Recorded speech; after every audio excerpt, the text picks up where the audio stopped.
things. You see, number one, sports teaches you something which you do not learn in any university or any school.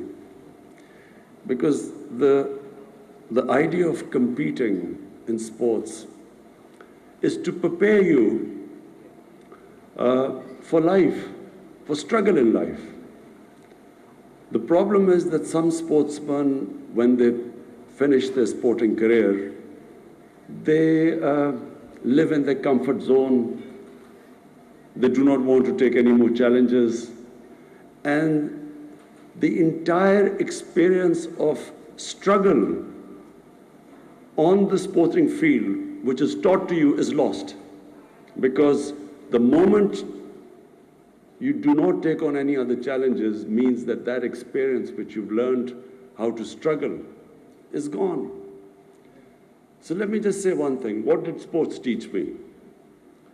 Sports taught me that it was not the most talented player that became a champion. It was the player who had that ability to take the knocks, who knew how to take defeat, who was not demoralized by defeat, but who learned from the bad times. Because in life, whatever you do, life is never in a straight line. It's in cycles. You will have your ups and downs in whether it is education, whether it is in business, and as Arjuna would know, in politics. It's a cycle. You have your good and your bad times. Success depends upon not how you deal with the good times, but how do you deal with the bad times.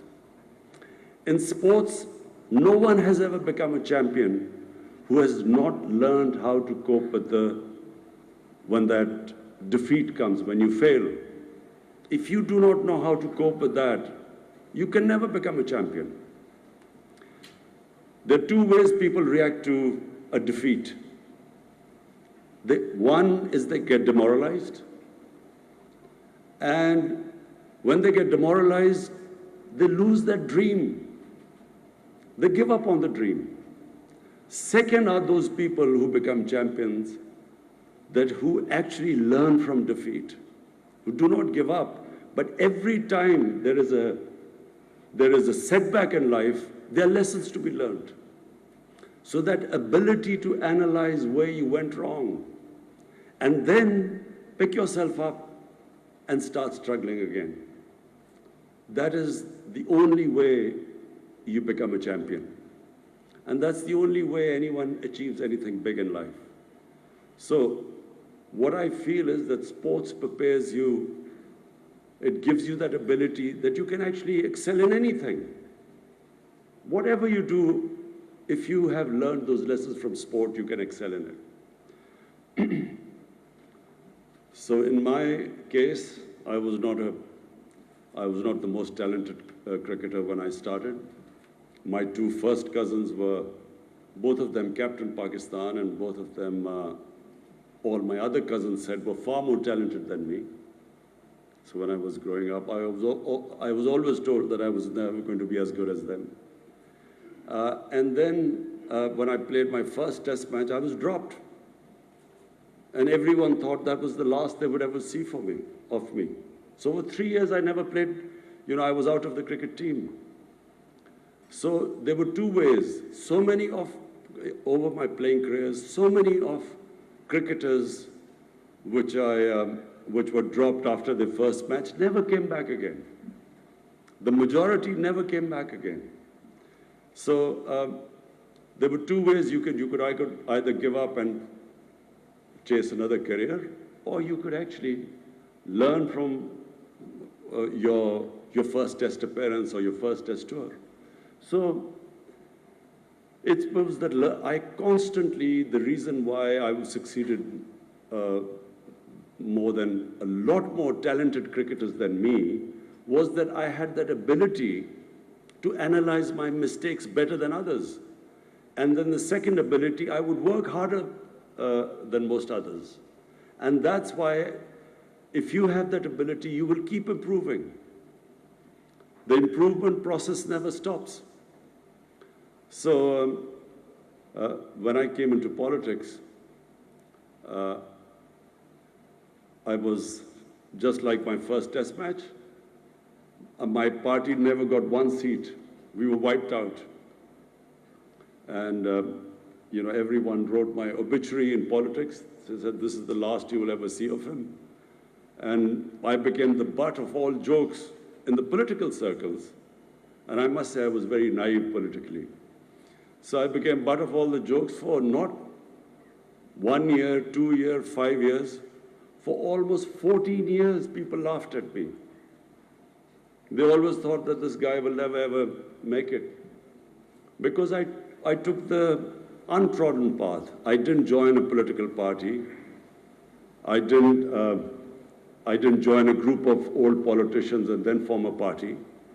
I started alone, with no political background, with no politicians, no established politicians, but they wouldn't join me anyway because they thought I had no chance of winning.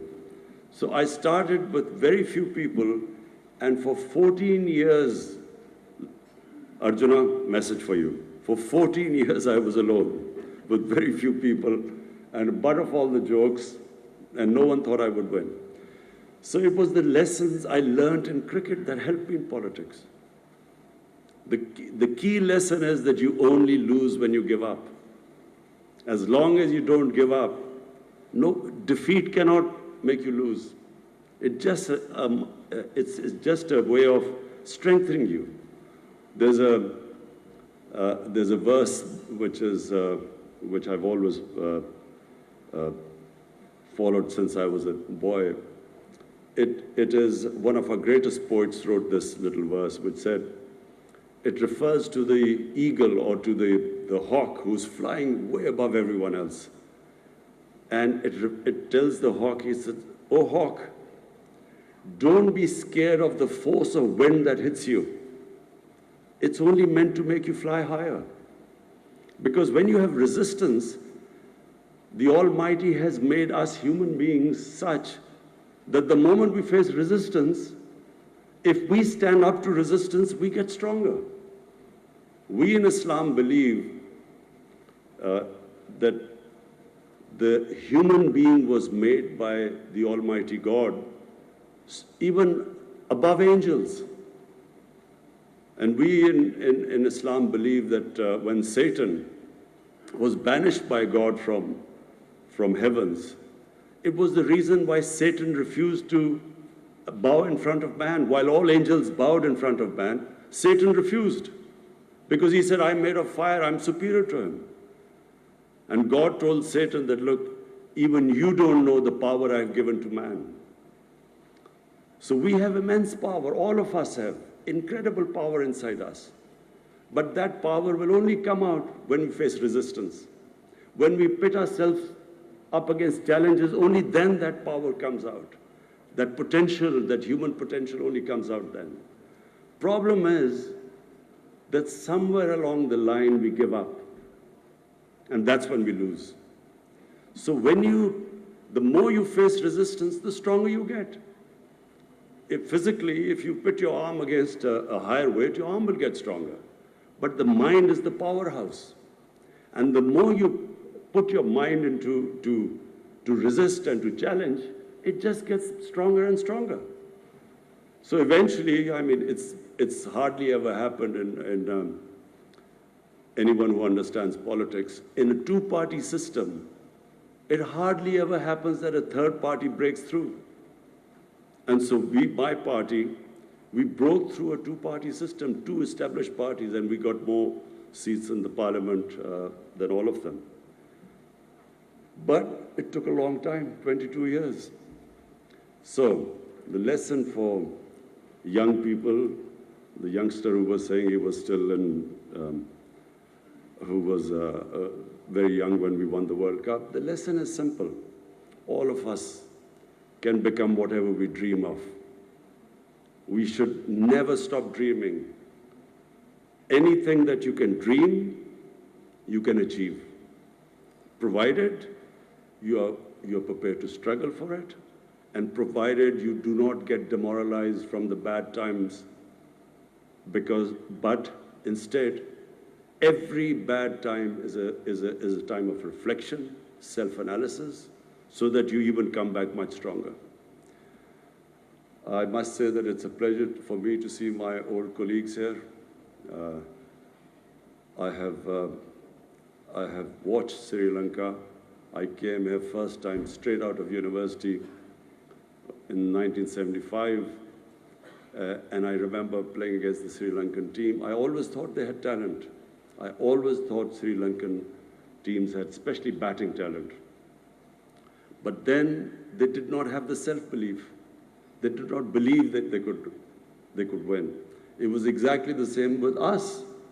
When I, as an 18-year-old, first played for my country, I remember we toured England, and I remember my senior players telling me that, look, do not think we can beat the English. You know, then colonialism was much fresher in 1971 when I first played. They said, you know, we've just come here to learn. My own senior players were saying, do not think we can beat the English. And as it happened, a series which we should have won, we snatched defeat from the jaws of victory because we didn't have self-belief. So I remember in '75, Sri Lanka faced that same problem. And gradually I saw the team evolve, develop self-belief, and I must say, I commend you, Arjuna, because you were the one who actually instilled in them that grit, determination, self-belief, and we were all very pleased to watch you win the World Cup in Lahore. Again, thank you for you honoring me today. Colombo से ये बराह रास्त ceremony आप मुलाहिजा कर रहे थे जो वज़ीर-ए-आज़म पाकिस्तान इमरान खान के एजाज़ में मुनाक़िद की गई थी। वज़ीर-ए-आज़म इमरान खान का कहना था कि खेल आपको वो कुछ सिखाता है जो कभी आप किसी इदारे, यूनिवर्सिटी या कॉलेज में नहीं सीख पाते। इसके बाद उनका कहना था कि खेल आपको मुकाबला करने और जीतने का सबक देता है। उनका कहना था कि जो अपनी हार से सबक ले वही असल चैम्पियन होता है। वज़ीर-ए-आज़म इमरान खान ने आखिर में कहा कि मेहनत और लगन से ही हम सब वो कुछ बन सकते हैं जिसका हम ख्वाब देखते हैं, और ख्वाब देखना ही आपको जीत की जानिब गामज़न करता है। वज़ीर-ए-आज़म इमरान खान के एजाज़ में कोलंबो में तकरीब का इनेकाद किया गया, जो कि श्रीलंका की वज़ारत खेल और उमूर नौजवानान की जानिब से किया गया।